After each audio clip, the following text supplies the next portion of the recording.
हमारे सामने पहला क्वेश्चन है paradichlorobenzene has higher melting point than those of ortho and meta isomers discuss once more paradichlorobenzene has higher melting point than those of ortho and meta isomers discuss. ये NCERT का एक important question है जिसको कि हम लोग देखते हैं। इस क्वेश्चन को हिंदी में इस तरह कहा जाता है, ऑर्थो तथा मेटा समावयवियों की तुलना में पैराडाइक्लोरोबेंजीन का गलनांक उच्च होता है, क्यों? एक बार फिर से सुनिए, ऑर्थो तथा मेटा समावयवियों की तुलना में ऑर्थो तथा मेटा समावयवियों की तुलना में पैराडाइक्लोरोबेंजीन का गलनांक उच्च होता है, क्यों? अब देखिए, इस क्वेश्चन को फिर से रिपीट करूं मैं। Paradichlorobenzene has higher melting point than those of ortho and meta isomers discuss. Dear students, अगर हम यहाँ पर ये पैराडाइक्लोरोबेंजीन, मेटाडाइक्लोरोबेंजीन एंड ऑर्थोडाइक्लोरोबेंजीन की बात करते हैं तो मैं आपको एक बात बता दूं कि इन तीनों के जो बॉइलिंग पॉइंट होते हैं, जिसको हम लोग क्वथनांक बोलते हैं, वो अप्रॉक्सीमेटली सेम होते हैं, सिमिलर होते हैं, लेकिन जो डिफरेंस होता है वो मेल्टिंग पॉइंट का, यानी कि गलनांक का अंतर होता है। अगर आप मोबाइल स्क्रीन पर आप देख रहे हैं तो आपको पता है कि पैराडाइक्लोरोबेंजीन का मेल्टिंग पॉइंट 325 केल्विन है, जो मेटाडाइक्लोरोबेंजीन और ऑर्थोडाइक्लोरोबेंजीन से ज़्यादा है। तो डियर स्टूडेंट्स, अब बात यहाँ पर ये आती है कि पैराडाइक्लोरोबेंजीन का ये जो मेल्टिंग पॉइंट यानी जो गलनांक है वो इतना ज़्यादा क्यों है, इसका क्या रीज़न है? ठीक है, तो उसी रीज़न को हम लोग अभी देखते हैं। डियर स्टूडेंट्स, हमेशा एक बात का ध्यान रखिए, अगर मैं आपसे कहूँ कि जो पैराडाइक्लोरोबेंजीन है इसका स्ट्रक्चर जो है सिमेट्रिकल स्ट्रक्चर है, मैं कहूँ इसको कि ये इसकी सिमेट्री स्ट्रक्चर है, तो सिमेट्री स्ट्रक्चर की वजह से इसका मेल्टिंग पॉइंट जो है सबसे ज़्यादा है। क्योंकि आपको पता होना चाहिए कि ये सिमेट्रिकल स्ट्रक्चर या सिमेट्री स्ट्रक्चर होता क्या है, इसको हम लोग बोलते हैं समवित संरचना यानी कि सिमेट्री स्ट्रक्चर। तो चलिए शुरू करते हैं सिमेट्री स्ट्रक्चर को समझने की। देखिए डियर स्टूडेंट्स, यहाँ पर अगर हम बेंजीन की बात करते हैं, ये देखिए, ये इस तरह से मैंने यहाँ पर इस बेंजीन को बनाया।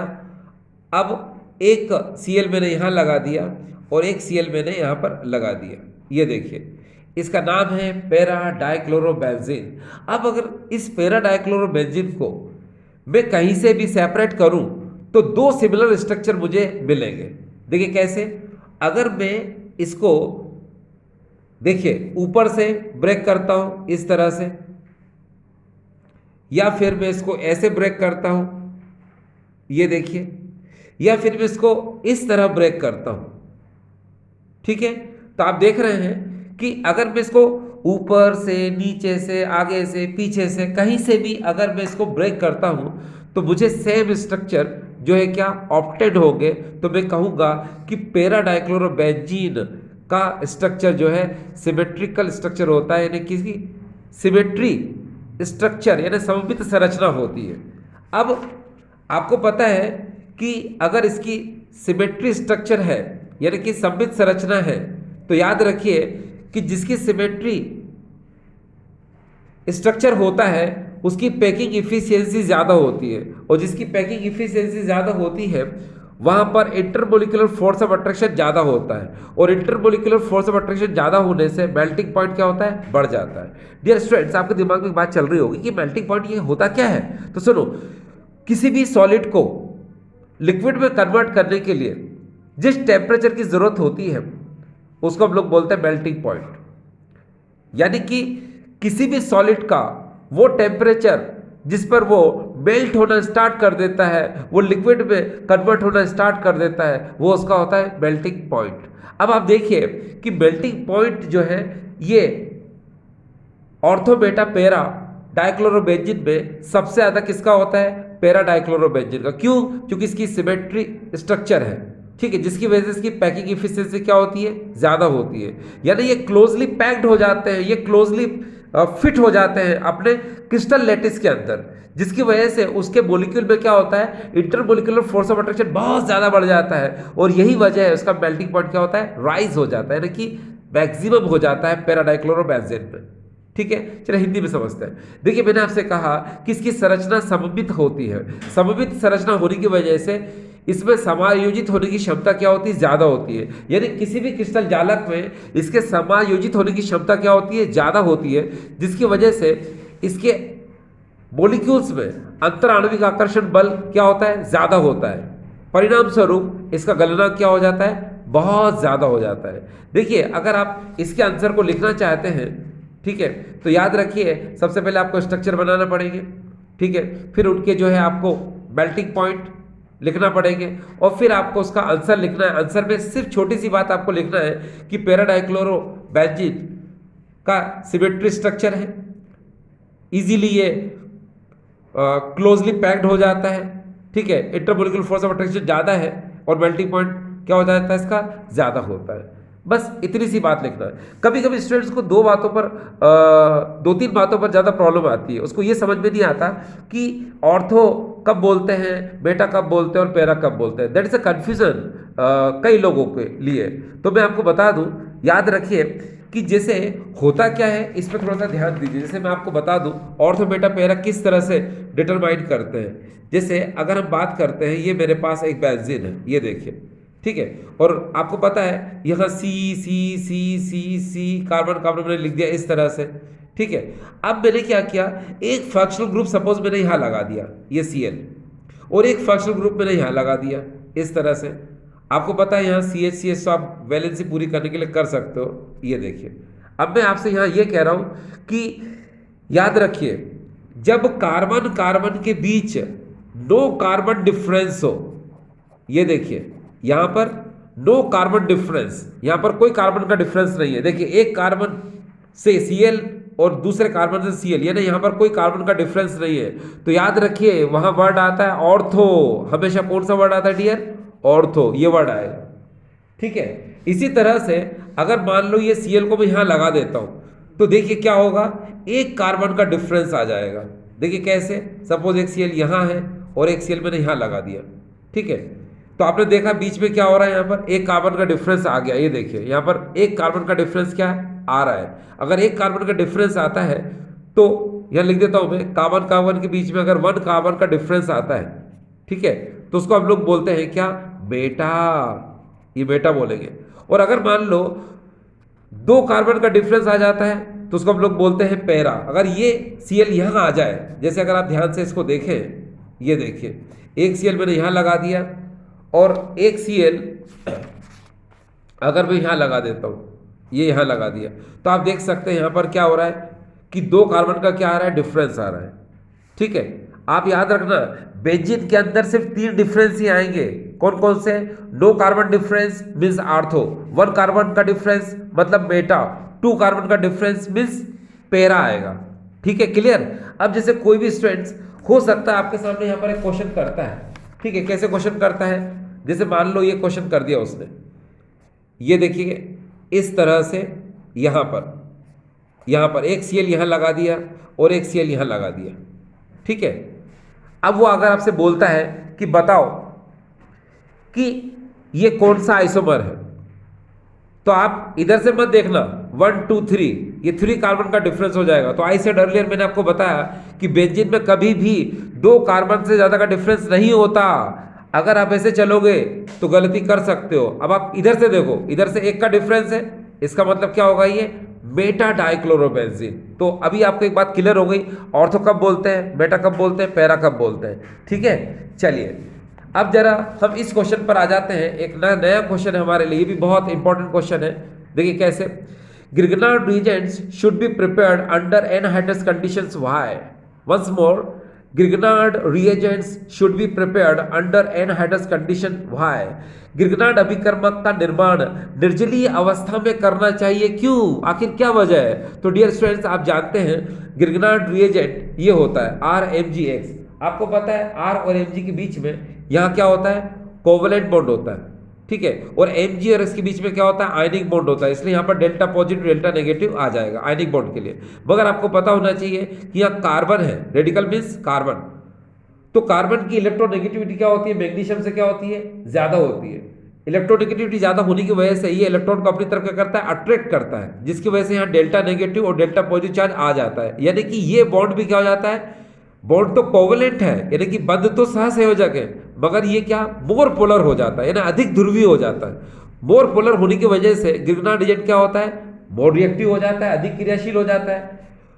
तो होता यह है कि अगर इसको मॉइस्चर कहीं मिल जाए, यानी नमी अगर मिल जाती है, तो ये क्या करता है, उससे रिएक्ट करके हाइड्रोकार्बन का फॉर्मेशन कर लेता है। ये देखिए यहां पर क्या होगा, ये R जो है इस H के साथ मिलकर RH हाइड्रोकार्बन बना लेगा और MgXOH ये बाहर निकल जाएगा। तो आपको पता चला क्या कि गिरगनार्ड एजेंट को हम एनहाइड्रस कंडीशन में बनाते हैं, शुष्क अवस्था में बनाते हैं। अगर जरा सा भी मॉइस्चर होगा तो ये गिरगनार्ड रिएजेंट स्टेबल नहीं रह पाएगा, ये तुरंत क्या हो जाएगा कि उस मॉइस्चर यानी कि H2 से रिएक्ट करके हाइड्रोकार्बन में कन्वर्ट हो जाएगा। जब ये हाइड्रोकार्बन में कन्वर्ट होगा तो गिरगनार्ड रिएजेंट तो रहेगा ही नहीं ना। हमारे सामने नया क्वेश्चन है, right the isomers of compound having formula C4H9Br। हमको ये C4H9Br इसके लिए हमको आइसोमर्स का फॉर्मेशन करना है और उसके आईयूपीएसी नेम को लिखना है। एक बार फिर से देखिए, right the isomers of compound having formula C4H9Br। हमको क्या करना है कि C4H9Br फार्मूला वाले कंपाउंड का जो आइसोमर होता है उसको लिखना है और उसके आईयूपीएसी नाम को भी लिखना है। हम चाहें तो उसके डेरिवेटिव नाम को भी साथ में लिख सकते हैं। चलिए शुरुआत करते हैं। अब जैसे यहाँ पर C4H9Br है, तो आपको पता है ये कौन है, ये है ब्रोमोब्यूटेन, और कॉमन नेम इसको कहा जाता है ब्यूटाइल ब्रोमाइड। तो आपके पास कार्बन 4 है, तो चलिए सबसे पहले हम क्या करेंगे, इसके फर्स्ट क्वेश्चन को सॉल्व करते हैं। तो हम सबसे पहले कार्बन 4 है तो हम 4 कार्बन को ऐसे लिखेंगे, ये देखिए 1 2 3 एंड 4 ऐसे लिख लिया। अब इन सबको सिंगल बॉन्ड से लिंक करेंगे ऐसे, फिर लास्ट में हम Br को लगा देंगे। ये हमने लास्ट में Br को इस तरह से लगा दिया, ये देखिए ये Br हमने इस तरह से लगा दिया। अब इनकी वैलेंसी पूरी करने के लिए हम हाइड्रोजन को लगाएंगे। आपको पता है इसकी एक वैलेंसी इधर से सेटिस्फाइड है, अब बची कितनी 3, तो हम यहाँ पर 3 लिख देंगे। आपको पता है कार्बन टेट्रावेलेंट होता है, चतुसंयोजक होता है, इसकी 4 वैलेंसी होती है। एक यहाँ से सेटिस्फाइड पहले से थी, हमने 3 हाइड्रोजन लगा दिए। इसी तरह से इस कार्बन की देखिए 2 पहले से ही है, हम यहाँ पर 2 और कर देते हैं। इसकी भी 2 पहले से ही है, हम 2 और कर देते हैं। इसको देखिए 1 एंड 1, तो हम यहाँ पर क्या कर देते हैं 2 और कर देते हैं। तो अगर आपने यहाँ पर ध्यान दिया तो आपने देख लिया यहाँ पर कि क्या हुआ कि हमको पहला ये स्ट्रक्चर मिला। अब देखिए इसमें अगर हम इसके आईयूपीएसी नेमिंग की बात करते हैं तो आपने देखा कि इस कार्बन पर फंक्शनल ग्रुप लगा हुआ है, तो आप यहीं से डिजिट दीजिए। देखिए 1 2 3 4, तो इसकी नेमिंग हो जाएगी 1 ब्रोमोब्यूटेन। तो यहाँ लिख देता हूँ मैं 1 ब्रोमोब्यूटेन, ये इसका आईयूपीएसी नेमिंग हो गई। ये देखिए 1 ब्रोमोब्यूटेन, ये इसकी आईयूपीएसी नेमिंग हो गई। अब अगर हम इसके सेकंड आइसोमर की बात करते हैं तो याद रखिए आप इसके फंक्शनल ग्रुप की पोजीशन को चेंज करेंगे। अभी आपने देखा Br फर्स्ट पोजीशन पर था तो आपने बोला 1 ब्रोमोब्यूटेन। अब आप इस Br को अगर आप यहाँ लाते हैं तो ये 2 ब्रोमो हो जाएगा, अगर आप यहाँ से यहाँ लाते हैं तो भी 1 2 ब्रोमो हो जाएगा, यहाँ से यहाँ लाएंगे तो ये वापस से 1 ब्रोमो हो जाएगा। इसका मतलब ये है कि इसमें आप एक बार ही इस Br की पोजीशन को चेंज कर सकते हो, इस Br के स्थान को परिवर्तित कर सकते हो। तो चलो हमने इस Br को यहाँ लिख लिया। आपको पता है कि जब कोई फंक्शनल ग्रुप किसी भी कार्बन के नीचे या ऊपर आता है तो यहाँ से एक हाइड्रोजन उस जगह चला जाता है जहाँ पर वो फंक्शनल ग्रुप जहाँ से आया था। तो ये Br जब यहाँ आएगा तो यहाँ का H किधर चला जाएगा, इधर। चलिए देखिए नेक्स्ट क्वेश्चन। नेक्स्ट आइसोमर क्या होगा, इसको हमने लिखा CH3, इसको हमने लिखा CH2 और यहाँ पर Br आया तो देखिए यहाँ पर एक H बचेगा और यहाँ पर हो जाएगा क्या डियर Br, और यहाँ का H किधर चला जाएगा CH2 के पास, तो ये हो जाएगा ये CH3। अब इसकी नेमिंग करिए 1 2 1 2 3, आपको पता है इधर से ब्रोमो पास पड़ रहा है तो आप डिजिट यहाँ से देंगे 1 2 3 4, तो इसकी नेमिंग होगी 2 ब्रोमो ब्यूटेन, तो ये हो जाएगा यहाँ पर 2 ब्रोमो ब्यूटेन। ये देखिए आपको पता है कि जब फंक्शनल ग्रुप की पोजीशन चेंज होती है किसी भी ऑर्गेनिक कंपाउंड में, तो आपको पता है इसको हम लोग बोलते हैं पोजीशन आइसोमेरिज्म, यानी कि स्थिति या स्थान समावयवता। ठीक है, जब कार्बन चेन में कार्बन की पोजीशन चेंज होती है तो उसको हम लोग बोलते हैं चेन आइसोमर्स या चेन आइसोमेरिज्म, यानी श्रृंखला समावयवता, जिसमें कार्बन श्रृंखला में कार्बन की स्थिति में परिवर्तन होता है। ठीक है, तो चलो अभी तो हमने देखा पोजीशन आइसोमेर, ये Br यहां से इसने पोजीशन चेंज करके सेकंड नंबर पर आ गया। ठीक है, बस एक बार ही पोजीशन चेंज होगी इसकी इस फार्मूले में। अब आपको क्या करना है, इसका थर्ड स्ट्रक्चर बनाना है। तो याद रखिए जब आप थर्ड स्ट्रक्चर बनाते हैं तो इस सेकंड स्ट्रक्चर को थोड़ा सा भूल जाना पड़ेगा आपको, क्योंकि अगर आप इसको ध्यान में रखोगे तो आगे के स्ट्रक्चर में आप मिस्टेक कर सकते हो। तो इसीलिए ये ऊपर वाला स्ट्रक्चर है इसको दिमाग में रखो। ठीक है, ये वाला स्ट्रक्चर दिमाग में रखो। आपको पता है चेन आइसोमेरिज्म में कार्बन चेन में कार्बन की पोजीशन चेंज होती है, यानी श्रृंखला समावयवता में कार्बन श्रृंखला में कार्बन की स्थिति परिवर्तन होता है। और ये चेन आइसोमेर तब तक बनते हैं जब तक उसमें CH2 होते हैं। CH2 खत्म, उन चेन आइसोमर का बनना भी खत्म हो जाता है। अभी देखिए यहाँ पर CH2 ये भी है, ये भी है और साथ में ये भी है। तो हम क्या करेंगे, हम एक काम कर सकते हैं, इस CH2 को इस कार्बन के नीचे लाते हैं। ठीक है, इस CH2 को इस कार्बन के नीचे लाएंगे तो ये CH2 क्या करेगा, इस कार्बन से एक H को अपनी तरफ छीन लेगा, जिसकी वजह से ये CH2 जब इसके नीचे जाएगा तो CH3 में परिवर्तित हो जाएगा और यहाँ बचेगा सिर्फ CH। अब देखिए कैसे, जरा ध्यान से देखना मैं क्या कर रहा हूँ, मैं CH2 को नीचे ला रहा हूँ, ये थर्ड है, यहाँ पर हो जाएगा ये CH3। अब देखना ये CH2 नीचे जाएगा तो यहाँ पर क्या हुआ, यहाँ बचेगा CH, क्योंकि इसके H को इसने क्या कर लिया, अपनी तरफ छीन लिया, ये देखो CH3 में कन्वर्ट हो गया।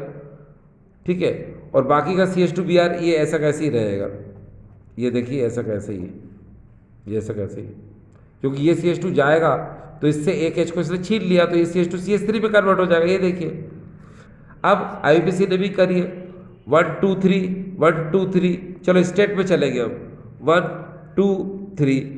तो पहले बोलेंगे 1 ब्रोमो, तो हमने बोला 1 ब्रोमो, फिर बोलेंगे 2 मिथाइल, तो ये हो जाएगा यहाँ पर 2 मिथाइल। उसके बाद how many carbon, total carbon 3 है तो इसको बोलेंगे हम प्रोपेन। ये देखिए प्रोपेन। ठीक है, मैंने आपको क्या बताया था कि जब तक CH2 है तब तक चेन आइसोमर बनेगा। अभी यहाँ पर भी एक CH2 है तो इस CH2 को क्या करोगे आप, इस कार्बन के पास ले जाओ तो ये क्या करेगा, ये CH2 CH3 में कन्वर्ट हो जाएगा और इसके H को क्या करेगा, अपनी तरफ छीन लेगा, अपनी तरफ स्ट्रेच कर लेगा। तो देखो फोर्थ आइसोमर कैसे बनेगा, ये हो जाएगा CH3, ये C ऊपर हो जाएगा CH3, यह हो जाएगा CH3 और यह हो जाएगा डियर Br। ये देखिए इस तरह से हो गया, क्योंकि मैंने बताया ना ये CH2 जैसे इसके पास जाएगा एक H को अपनी तरफ छीन लेगा ना, ये तो CH3 में कन्वर्ट हो जाएगा। तो CH3 C CH3 CH3 और यहाँ से Br बचेगा। ये देखिए अब आपको पता है इसका IUPAC नेमिंग करना है। IUPAC नेमिंग में हमेशा इस बात का ध्यान रखना कि आपको लॉन्गेस्ट चेन चूज करना है। तो कैसे चलोगे आप, 1 2 3 या फिर 1 2 3, तो इधर से चलो 1 2 3, ये हो गई हमारी मेन चेन। ठीक है, ये इस तरह से। अब देखिए 2 पर ब्रोमो है, 2 पर मिथाइल है, तो चलो करेंगे हम इसको 2 ब्रोमो, ये हो जाएगा डियर 2 ब्रोमो। फिर बोलेंगे 2 मिथाइल, तो ये हो जाएगा 2 मिथाइल। ठीक है, इसके बाद हाउ मेनी कार्बन 3, तो बोलेंगे इसको डियर क्या, प्रोपेन, तो ये हो जाएगा। ठीक है, अब आपको समझ में आ चुका है डियर स्टूडेंट्स। देखिए कि यहाँ पर ये जो C4H9Br है इसके टोटल आइसोमर हमने कितने देखे, 4। तो 4 आइसोमर होते हैं इसके, यानी 4 क्या होते हैं इसके आइसोमर, यानी कि 4 समावयवी होते हैं इसके। ठीक है, तो पहला तो आपने देख लिया ये, ठीक है, जिसमें बी आर फर्स्ट पोजीशन पर है। फिर सेकंड में आपने देखा बी आर यहाँ आ गया। ठीक है, थर्ड में क्या होगा, ये CH2 ऊपर चला जाएगा, और फोर्थ में क्या होगा, ये CH2 भी ऊपर चला जाएगा। तो इस तरह से ये आइसोमर बन जाएंगे। अब डियर देखिए कि IUPAC नेम के बाद अगर वो बोलता है आपसे इनके डेरिवेटिव नाम बताओ, तो डियर स्टूडेंट्स याद रखिएगा डेरिवेटिव नेम जो होते हैं ये नॉर्मल, सेकेंडरी, आइसो, टर्शरी, डीओ, ये सब डेरिवेटिव नेम होते हैं। अब मैं आपकी मदद करता हूं कैसे, जैसे मान लो इस नॉर्मल चेन को अगर आप ध्यान से देखें स्ट्रेट चेन है, इसके फर्स्ट कार्बन पर ये फंक्शनल ग्रुप लगा हुआ है, तो इसको हम लोग बोलेंगे 1 डिग्री ब्यूटाइल ब्रोमाइड। क्या बोलेंगे इसको, 1 डिग्री ब्यूटाइल ब्रोमाइड। ठीक है, 1 डिग्री ब्यूटाइल ब्रोमाइड, या फिर आप बोल सकते हो इसको नॉर्मल ब्यूटाइल ब्रोमाइड, तो हम बोलेंगे इसको नॉर्मल ब्यूटाइल ब्रोमाइड। ये बोल दिया हमने ब्यूटाइल ब्रोमाइड।